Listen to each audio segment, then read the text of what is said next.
Before we start, please support the channel, hit like, and subscribe. Vanessa, can I get the orange juice? I asked, eyes still half on my phone, not even thinking. Sunday morning. Eggs on the skillet. Sun pouring through the window. It should have been peaceful. Instead, glass shattered like a gunshot. I jolted upright as the carafe slammed against the tile and exploded, juice arcing in slow motion across the white cabinets. She stood there, fists clenched, chest heaving. I'm not your servant, Ryan. What the hell? I blinked. It was a question. A simple, oh, spare me this simple routine, she snapped, pointing at me like she was aiming a weapon. Every week it's the same thing. Pass this, bring that. Can you grab the salt, babe? You don't even see me anymore. I stood slowly, the chair groaning beneath me. Vanessa, it was orange juice. I didn't ask you to tile the roof. You think this is about juice? She laughed, short and sharp. You treat me like a background character in your life. Like I'm just supposed to orbit you. Smile, serve, keep quiet. I stepped around the broken glass, carefully, keeping my voice even. That's not fair. You know I do my part around here. Her eyes narrowed. Oh yeah? When's the last time you did the laundry without me asking? Clean the bathroom? You show up when it's easy, Ryan. But I'm the one carrying everything. That one landed. And I won't lie. Part of me wanted to fire back. To defend myself. To remind her that I work long hours. That I put food on this table. That this house doesn't pay for itself. But I didn't. Not yet. Instead, I bent down to start gathering the glass. And that's when it happened. A sharp slice across my thumb. Blood bloomed instantly, trickling down to the tile. Damn it. I hissed, clutching the wound. Vanessa looked over. For a second, I thought maybe the anger would soften. That she'd rush to grab a towel, check if I was okay. She didn't move. She just stood there, arms crossed, lips pressed tight. I bleed and you don't even flinch. I asked, holding the napkin to my hand. What happened to you, Vanessa? She stared me down. What happened to us, Ryan? You don't even realize how dead this marriage is. You think a cut finger is pain? Try being invisible every day. That's bull. I snapped, rising to my feet. I've been here. I never cheated. I never lied. I built this life for us. And somewhere along the way, you stopped building with me. Her voice cracked, just slightly. The silence that followed was brutal. Outside, a bird chirped. Somewhere, a neighbor's lawnmower buzzed to life. But in our kitchen, it felt like a war zone. Finally, she broke it. I'm going out, she said coldly, grabbing her keys from the hook. To where? She turned at the door. Anywhere you're not. The door slammed behind her. My shoulders dropped, the tension draining out in waves I couldn't control. I looked around. Broken glass. Sticky juice. A paper napkin stained red. And it hit me. This wasn't a crack. It was the beginning of a collapse. I booked the trip because I thought maybe, just maybe, a change of scenery could shift something between us. Florida was always Vanessa's favorite, somewhere she used to laugh more easily, back when we'd race to the beach like kids, track sand into the hotel room, and fight over who got to control the playlist on long drives down the coast. I remembered all of that. I remembered her. Now, sitting across from her on the balcony of a five-star resort with the ocean humming below, all I saw was a stranger nursing a mango cocktail and scrolling through her phone. You like the hotel? I asked, voice soft. She barely looked up. It's fine. Fine. That word had teeth. Just fine. I chuckled lightly, trying to keep it playful. They upgraded us to a suite for free. You used to love this place. I guess I've changed, she said, setting the glass down harder than necessary. I let that hang in the air. She didn't apologize. Didn't explain. The wind blew in from the ocean, warm and salty. Normally it'd carry away tension. Not today. So, what exactly are we doing here, Vanessa? I asked finally, because I feel like I'm dragging a ghost around this resort. She arched a brow. You really want to do this now? I think now is the only time we do talk anymore.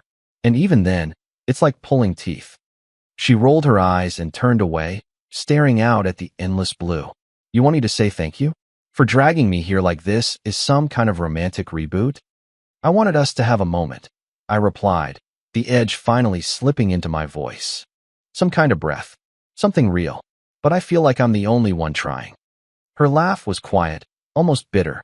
Ryan, you think booking a weekend trip fixes what's broken? You can't schedule love like it's a dentist appointment. My jaw tensed. No, but I thought maybe, if I reminded you of what we used to have, maybe something would come back. She turned to face me then, eyes hard. What came back, she said slowly, was the feeling of being trapped. That's what this is. A fancy cage. That's not fair, isn't it? Her voice rose. You bring me here like we're still some happy couple, and you expect gratitude. But Ryan, I'm not that girl anymore.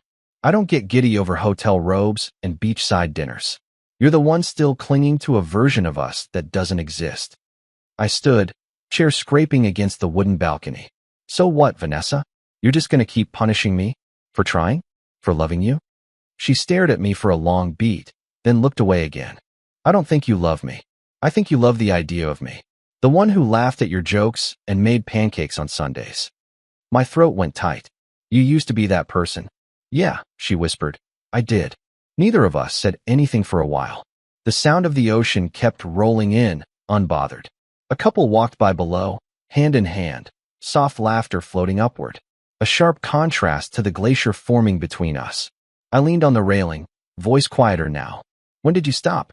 She didn't pretend to not understand. She just sighed. I don't know.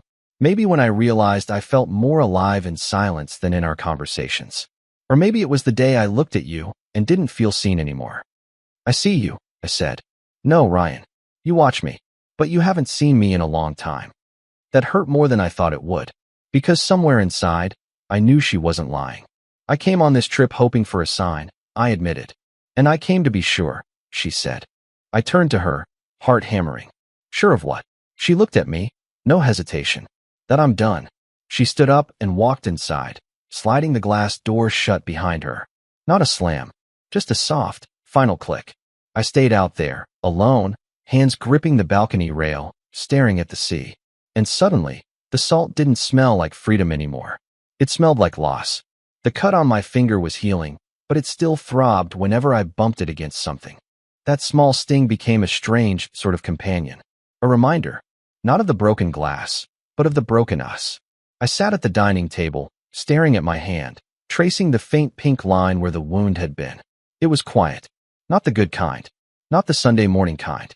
Vanessa was upstairs, or at least I assumed she was. Lately, she disappeared into rooms without making a sound. I'd stopped asking where she went. I already knew the answer would be vague, if she answered at all. The Florida trip had ended in near silence.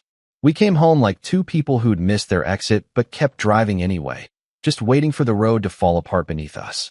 I started noticing things. She laughed at her phone more than she ever laughed in the same room as me. Her fingers flew across the screen at all hours, thumbs dancing like she was auditioning for a role I hadn't been told about. One night, I asked who she was texting. She didn't even look up. Bianca. Her cousin. Maybe. But the smile didn't match. That smile belonged to something else. Someone else. I watched her scroll through dinner. Scroll through movies we weren't watching together. Scroll while I tried to talk about our mortgage renewal, about work, about anything. Did you hear what I said? I asked once. She blinked. What? Sorry, I was reading something. Yeah, I said quietly. I noticed. I tried to chalk it up to stress. Everyone goes through funks. But this didn't feel like a funk. This felt like she was quietly packing her bags from the inside out. Like she was folding herself away, piece by piece, from this life. She used to light up rooms, even when she was exhausted. Her energy filled corners I didn't even know were empty. But now, even when she was in the same space as me, it felt like I was staring at her through frosted glass. Blurred, muted, far. We started eating dinner in silence, sitting on opposite sides of the couch, sleeping back to back, like strangers sharing a rented bed. One night, I woke up at 2 a.m. and her side was cold. I found her downstairs, curled up in a blanket, phone glowing in her hand. You okay? I asked from the stairs. She didn't jump, didn't even flinch. Just couldn't sleep, she said, eyes still on the screen. I nodded. All right. I stood there a second longer, watching her face lit up by a conversation I wasn't invited into. Then I turned around and went back upstairs alone. She didn't follow. The next morning, I got up early and made us both coffee. She came into the kitchen already dressed for the day, barely looking in my direction. Coffee's on the counter, I said, sliding her mug closer. She glanced at it. I'll grab some at work. That was it. No thank you. No smile. Just a quiet rejection in a room that used to feel like ours. That evening, I sat back at the table again. Same place, same silence. My finger brushed the edge of the table, and the cut ached a little. Funny how the body heals faster than the heart. I stared across the room at the empty chair where Vanessa should have been. But even when she sat in it lately, it still felt empty. The townhouse we bought 2 years ago had started to feel like a showroom. Every light was perfect, every corner clean, and yet, it felt like no one lived here anymore. Just 2 actors hitting marks in a play neither of us wanted to finish. I looked at the wedding photo still hanging near the entryway. Us in Charleston, laughing in the wind.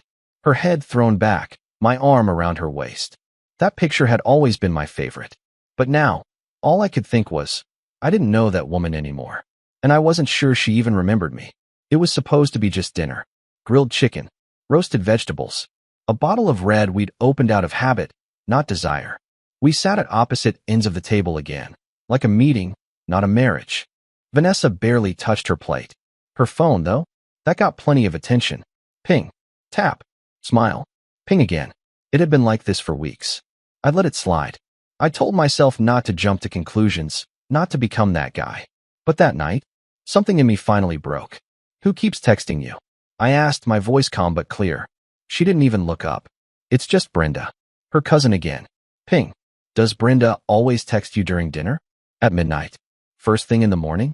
She set her fork down, slow and deliberate, her eyes flashing as she lifted them to meet mine. What's your point, Ryan? I'm asking a question. No, you're monitoring me, she snapped, her voice rising without warning. Like I'm a teenager who has to report every movement. I leaned forward slightly, trying to keep my tone even. I'm asking because I live here too. Because you used to talk to me, and now you just don't. Not unless it's to say what you're not going to do. She scoffed. So now I'm not allowed to have a conversation without your approval? I let out a slow breath. Vanessa, come on. You've been glued to that phone for days. You barely speak to me, barely even exist in this house when we're in the same room.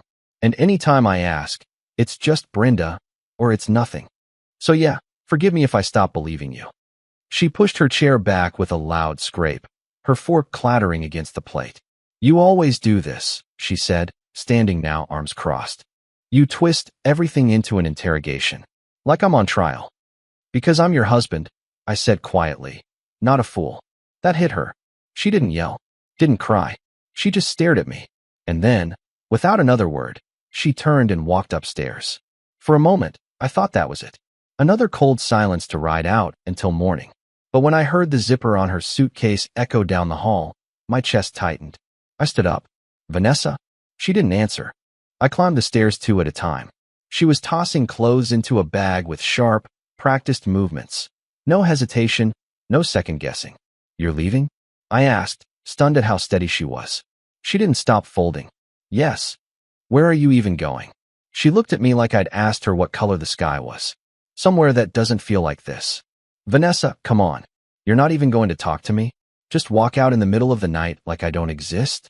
I tried talking, she muttered, yanking the zipper closed. You just didn't hear me. And with that, she grabbed her bag and brushed past me. The door slammed a minute later. I called her that night. 3 times. No answer. I sat on the edge of the bed, phone in my lap, staring into the quiet. Her pillow still smelled like her shampoo. Her slippers were by the closet. Her toothbrush in the cup. But the woman they belonged to was gone. And she wasn't planning on looking back. It had been a week since Vanessa left. 7 days of unanswered texts. 7 nights falling asleep beside a pillow that never moved. 7 mornings making coffee for one. The silence in our townhouse wasn't loud. It was indifferent. Like the walls had already accepted she wasn't coming back. I hadn't told anyone. I didn't want to admit she was gone. Not like that. Not without a word. Not after everything we'd built. I kept hoping maybe she'd come back through the door with a bag of groceries, wearing that annoyed look she used to flash when traffic made her late. But she didn't. Instead, I got a knock at the door. It was Saturday. I had just finished rinsing my mug when I heard it. 3 sharp knocks, like the world wanted my attention back. I opened the door, and there they were. Bianca and Brenda, her twin cousins. Same auburn waves, same sharp jawlines. But where they used to greet me with hugs and chatter, today they stood shoulder to shoulder with serious eyes and pursed lips. Brenda spoke first.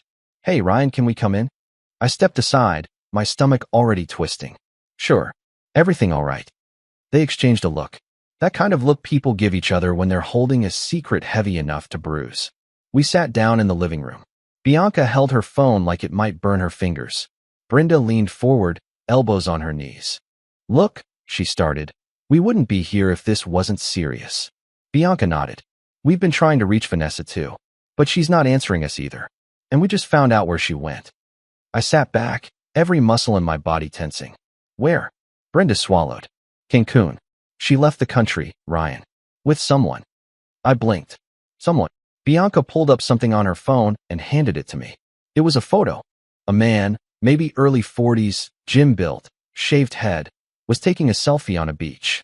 His arm was around someone. A woman. Vanessa. Wearing a red bikini I'd never seen before. Laughing into his shoulder.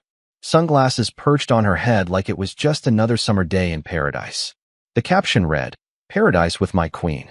Hashtag no regrets, hashtag Cancun nights. I stared at it, but the image didn't register at first. It looked like her, but not her. It was some version of Vanessa I'd never met. The version who didn't even flinch leaving without a word. She borrowed money from us last month, Brenda added. Said it was for a medical emergency. $5,000 each. She said she'd pay it back after a settlement came through, Bianca murmured. But now we know it was a lie. I handed the phone back, careful to keep my hand steady. How long has she known him? I asked. Brenda hesitated. We don't know for sure, but we think it's been going on for a while. The room felt cold, like someone had opened a window in winter. I kept thinking maybe she was just angry, I said quietly. Maybe she needed space. I didn't think. She's not thinking straight, Bianca offered, her voice soft. This isn't you. It's her. I nodded slowly, but the ache in my chest disagreed. She was in Cancun, with another man, taking selfies, borrowing money from family with no intention to repay it. And not once, had she reached out to me. Brenda touched my knee. We thought you deserved to know. Thanks, I said. I do. They left a few minutes later, their guilt written all over their faces. But I didn't blame them.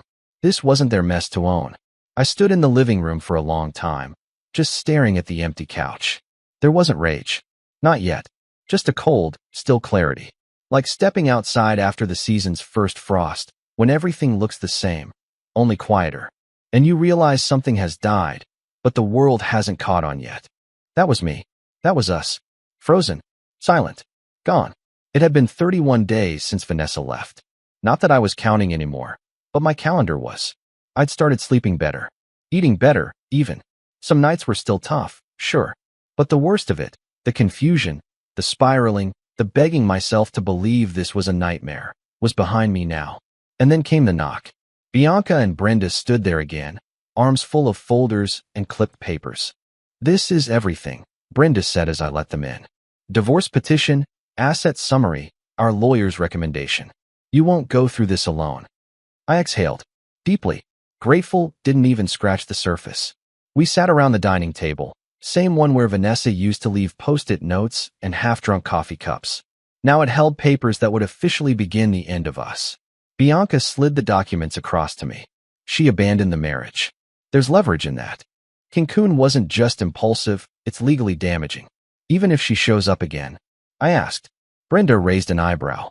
Let her. And like fate wanted to flex, that's exactly when the front door creaked open. I froze. The twins turned in unison. And there she was. Vanessa stood in the entryway, wearing that soft, tilted smile she used when she was trying to be clever. She had a duffel bag slung over one shoulder, her sunglasses perched on top of her head like nothing had happened. Hey, she said lightly, stepping in. Did you miss me? I didn't blink. Didn't breathe for a second. Then, I stood up slowly. I didn't even have time to. Her smile faltered. She looked past me. And that's when the twins stepped out from the hallway behind me, both holding folders. Vanessa's eyes locked on them, and I watched it happen, her mask cracking, just a little. Her gaze flicked to the table, then to the paperwork, then back to me. Really? She said, voice losing its sugar. You have them here helping you now? They offered, I replied calmly.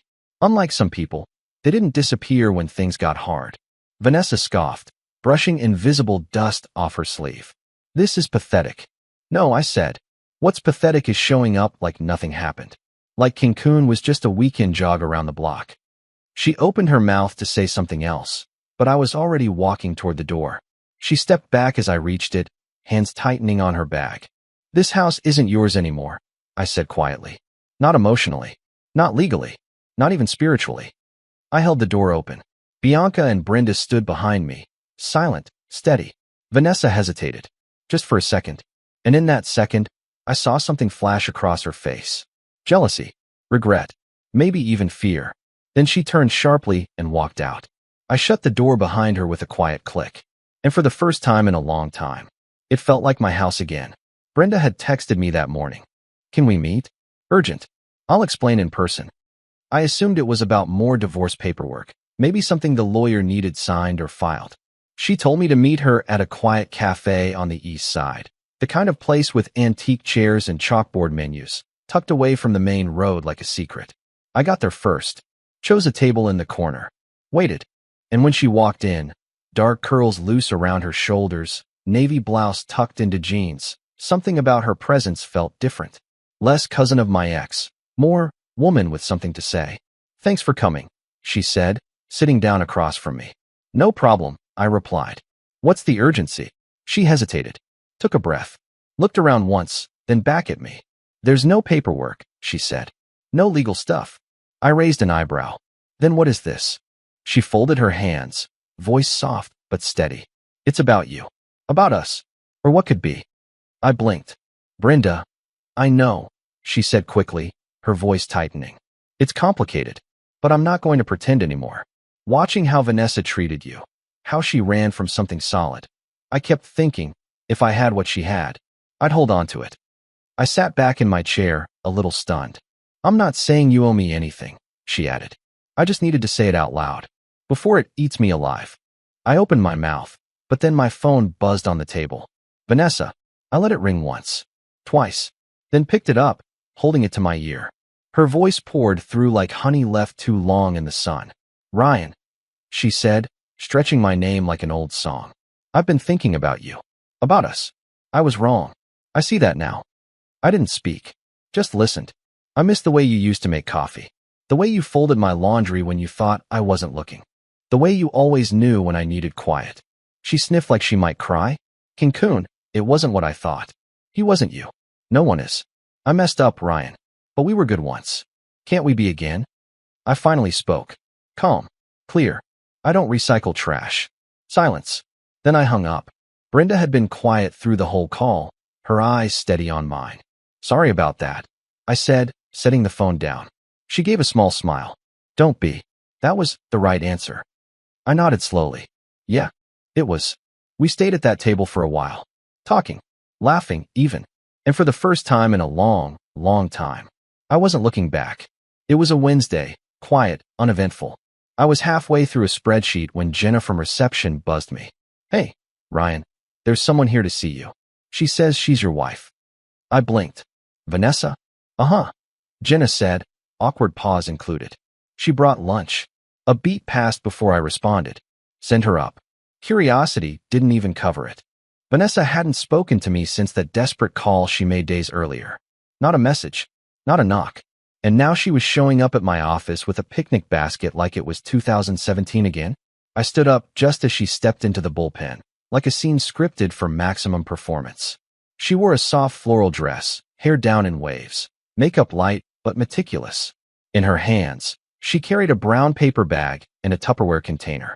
Surprise, she said, smiling too big. I made your favorite, lemon pepper chicken and that little couscous salad you always liked. Heads turned around the office. My coworkers looked up from keyboards, pausing mid-call or mid-keystroke. Everyone heard that. I offered her nothing but a long, measured stare. She looked so normal, so staged. Like she was auditioning for a role she'd already quit. What are you doing here, Vanessa? I asked, keeping my voice low but not particularly warm. I figured I'd do something kind. I mean, after everything, maybe we could just talk. Somewhere neutral. I brought enough for both of us. She started unpacking it on my desk, like that made it real. I glanced around. Half the floor was still watching. And I'd had enough of pretending. I stood slowly and cleared my throat. Everyone, I said, loud enough for the room. Chairs swiveled. Fingers paused over keyboards. This woman, I continued, ran off with another man a month ago. Lied to my face. Disappeared to Cancun with him after borrowing money from her own cousins. She hasn't apologized. She hasn't asked how I'm doing. But today, she shows up with couscous like she never left. Vanessa froze, her hand still on the lid of the container. Gasps. Awkward glances. Some people quickly turned back to their screens, pretending not to have heard. But they had. All of them had. Vanessa's mouth parted. Her eyes darted around the room, looking for a soft place to land. But there wasn't one. Ryan, she hissed under her breath. You're humiliating me. No, I said, looking her dead in the eyes. You did that all by yourself. I picked up the paper bag gently, walked it back to her, and placed it in her hands. Take it with you, I said. We're done pretending. And with that, I turned my back on her and sat back down. She stood frozen for a moment, like she couldn't process how far her charm had fallen. Then she turned and walked out, the sound of her heels sharp against the tile. Nobody said anything for a while. Then finally, Jenna poked her head in with a raised brow. So, want me to block her from the visitor list? I nodded. Absolutely. Back to the spreadsheet. Back to a life where truth had finally won. The place was quiet, just dim enough to make everything feel more intimate, more honest. A tucked-away bistro Brenda had picked. Soft jazz floated from a speaker in the ceiling. Warm candlelight flickered in the center of the table, glinting off her wine glass. I almost didn't ask you out tonight, Brenda admitted, swirling her glass. Why not? She shrugged, playful. You've been through a hurricane. I wasn't sure you'd want another storm. I smiled. You're not a storm. She looked down, smiling into her wine. Good. I'm not here to break you. You couldn't if you tried, I said. Because honestly, I think I've already been broken. And somehow, that made me stronger. She set her glass down, leaned forward slightly. Can I ask you something personal? Go ahead. When did you stop loving her? I stared at the flame dancing in the candle between us.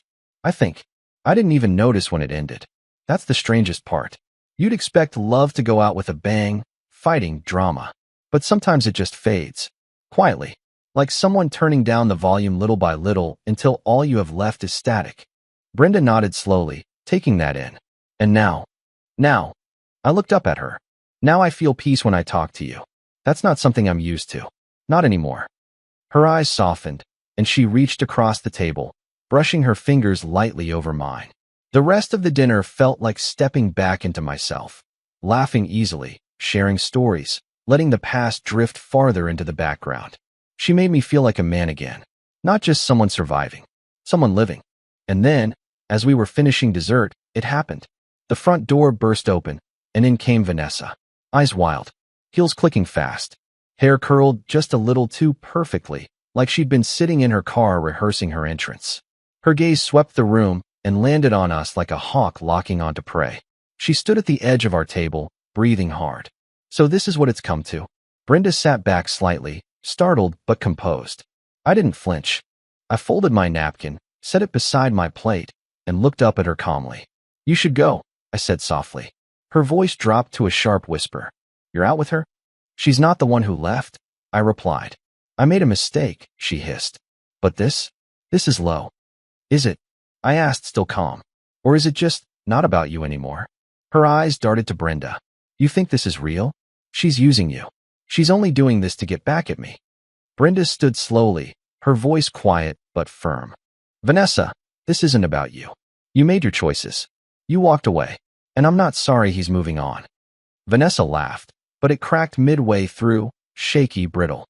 I gave you years, Ryan. I was your wife. You were, I said. But not anymore. She stared at me, mouth parted slightly. Her eyes, once so calculated, were wide now, full of disbelief, then fury. Her control had slipped. She couldn't charm her way back this time. You're not welcome here anymore, I told her gently. Not in this restaurant. Not in this chapter of my life. She froze for a beat too long, and then she turned, storming out without another word. The door swung shut behind her, leaving only silence and the faint clink of silverware in the background. Brenda exhaled, watching her go. That was intense. I nodded. Yeah, but necessary. She smiled gently. You okay? I turned back to her, and for the first time in what felt like forever, The answer came easy. I am now. We left not long after. Outside, the night was crisp, the stars clearer than I'd seen in months. As we stood near her car, she paused. Can I ask you one more thing? Anything. Do you want this to be something real? I didn't hesitate. Yes. Her eyes lit up, and I leaned in, slowly, deliberately. We kissed, under the soft glow of the streetlight, the world around us finally, completely still. It wasn't revenge. It was release. And I didn't look back once. We didn't rush it. Brenda and I took our time. But when the lease on her apartment came up, and she started leaving more sweaters at my place than taking them home, the move just made sense. We found a cozy 3-bedroom in a quiet neighborhood just outside the city. Nothing flashy. Just hardwood floors that creaked in the right places, a porch swing that Brenda claimed on day one, and a kitchen that got morning light like it was poured straight from heaven. We moved in during the fall. The leaves were just beginning to turn, and for the first time in years, the changing season didn't feel like an ending. It felt like a beginning I didn't know I'd been waiting for. The first morning in the new place, I came downstairs to find her barefoot in the kitchen, humming softly while she poured 2 glasses of orange juice. She looked up with a sleepy smile and said, "You want eggs too, or just toast today?" Just that. No edge. No tension. No storm hidden in a simple question. "Eggs sound perfect," I said, and sat down at the breakfast bar. She slid the juice toward me and kissed the top of my head as she passed by. I sat there, sipping it slowly, taking in everything. The way the morning sunlight hit her shoulder, the scent of coffee drifting from the pot, the faint jazz playing from her phone. There were no accusations in her eyes. No competition, just partnership. Sometimes peace is so quiet, it startles you. We painted the living room together one weekend, laughing over spilled rollers and color swatches with ridiculous names like Early Wheat and Gray Whisper. We argued over the couch pillows once, not angrily, just passionately, like 2 people who cared about building something worth sitting in. At night, we'd read on the same couch, her feet tucked under my leg. Or we'd cook together, switching off who stirred and who seasoned, our rhythm easy and familiar. No second-guessing. No dodging invisible landmines. Just life, shared. I caught myself one morning, weeks in, looking at her while she was half dancing to music in the kitchen, wearing one of my old flannel shirts, and I realized I wasn't waiting for something bad to happen anymore. I didn't have to brace myself before asking for orange juice. I didn't have to explain my presence, defend my tone, or question hers. I was simply here, with her. Brenda didn't just walk into my life. She walked me out of the wreckage. And standing in that warm, golden kitchen, with her handing me a plate of eggs and that same sleepy smile, I finally felt like a man restored. Not rescued. Restored. A month had passed since Brenda and I said our vows. Simple, quiet, no drama. Just a small ceremony beneath a canopy of oak trees, surrounded by people who had seen us through the worst and still believed in second chances. And now here we were, her hand in mine, as we walked into a backyard full of folding chairs, potato salad, and relatives trying to remember who brought the lemonade. It was Brenda's uncle's birthday, but as always, the whole family showed up. Kids darted between lawn games, someone manned the grill, and an aunt kept offering everyone deviled eggs like they were gold. The moment we stepped into the yard, I felt it. That small shift in attention. Not a spotlight. More like a quiet acknowledgement. People noticed. Heads turned. Smiles stretched. Brenda leaned over and whispered, "You good?" I squeezed her hand. More than. We made our rounds. Laughs, hugs, a few knowing looks from Brenda's cousins who had been there since the divorce papers were still warm. And then, of course, she arrived. Vanessa. She wore heels that sank into the lawn and a sundress that tried a little too hard to be casual. She walked in alone, but her presence carried its usual weight, like she still believed the world owed her some kind of attention. She spotted us almost instantly.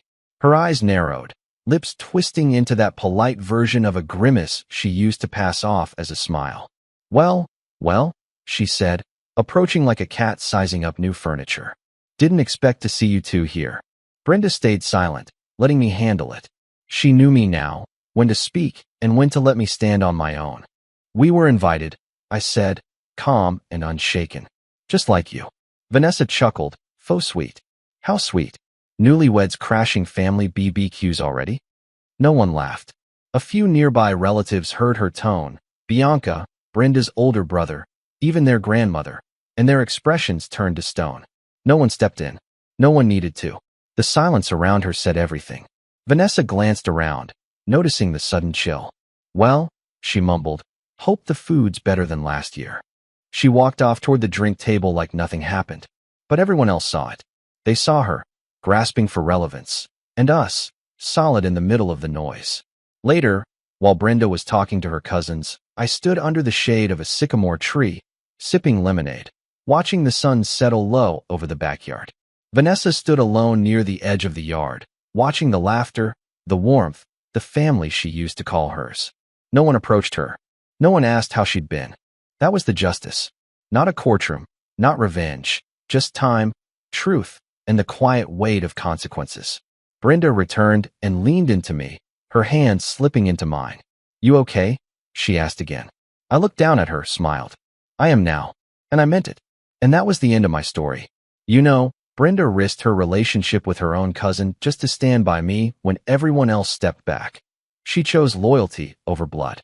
Do you think she did the right thing? Or would you have done it differently? Let me know in the comments. And if this story hit home, don't forget to like and subscribe. I've got more to share.